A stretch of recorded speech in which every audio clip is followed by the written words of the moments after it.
Buying a company's stock is one of the oldest and simplest investments in the business world. In short, you're making an investment in a company. If that company performs well and grows, the demand for their stock will go up, so too will the stock price, and you can make money by selling the stock or collecting benefits like dividends. Anyone can buy stock, which makes it accessible for even the most unskilled of investors. In order to understand what stocks are and how you can make money with them, let's break it all down. Stocks are effectively shares of ownership of a company. If you own enough stock, say 5 to 10% of total shares, you'd have significant influence on how that company is run. However, most people just own 1 to 10 shares of a company, or more or less, and you still have an influence, but your votes on important decisions will be less of the total votes, so it doesn't matter as much. Most stocks sold on the open market for individual companies give you the right to vote in shareholder meetings. This means that you can vote on who is on a company's board, whether they acquire a certain company, and so on. All of that's cool and all, but it's not really why stocks are usually bought and sold. Simply to make money. Investors buy and own stock in order to make a return on their investment. You can buy a stock whenever and sell a stock whenever, as long as there is a buyer and a seller willing to take you up on the other side of the deal. Most of the time, you aren't buying from the company directly either. Rather, you're buying from another stockholder who wants to sell their position. Companies initially sell their stock in something called an initial public offering or through other public offerings after the fact. These let the company raise money without having to take out a loan. But all of that said, there are 2 primary ways. For one, the stock appreciates, or in other words, people are willing to buy that stock for more money than you bought it for. If the company makes great decisions and turns a profit, more and more people would want to own their stock to make money with them. This increase in demand drives the price up. Assuming the total number of stocks on the market stays the same, this is simple supply and demand. If you're selling a painting and you only have 1 person bidding, it'll probably go for cheap. However, if 10 people are bidding on it, it will likely go for a lot more.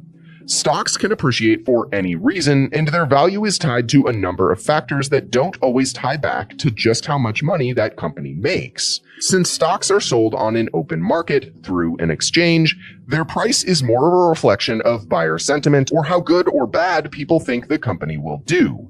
Stocks for companies that lose millions of dollars each year can go up in price if the market thinks that they will be more and more successful very soon. The second way that you can make money by owning stocks is through something called dividends. Some stocks, but not all or even most, pay dividends. Dividends are payments directly from the company made to shareholders that come from the company's profits.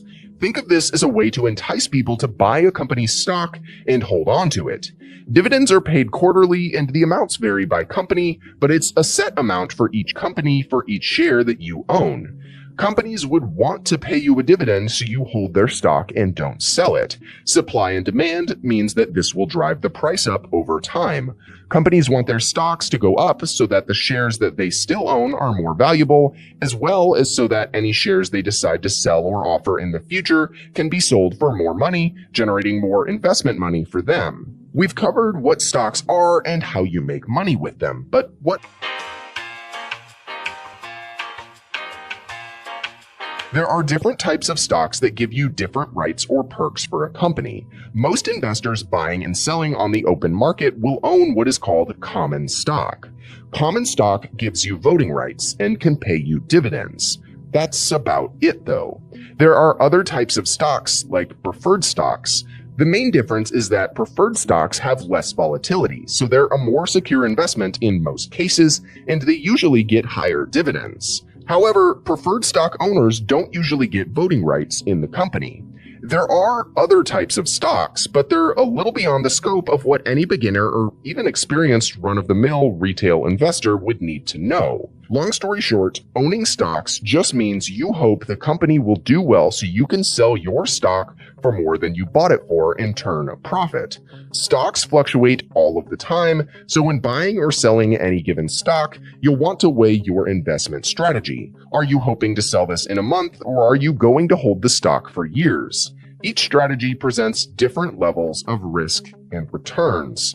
Hopefully, you understand a little bit more about what stocks are and why they exist. Lastly, there are other forms of stock that you can buy on the market that don't represent just one company, but rather represent a bunch of companies. These are called exchange-traded funds, or ETFs.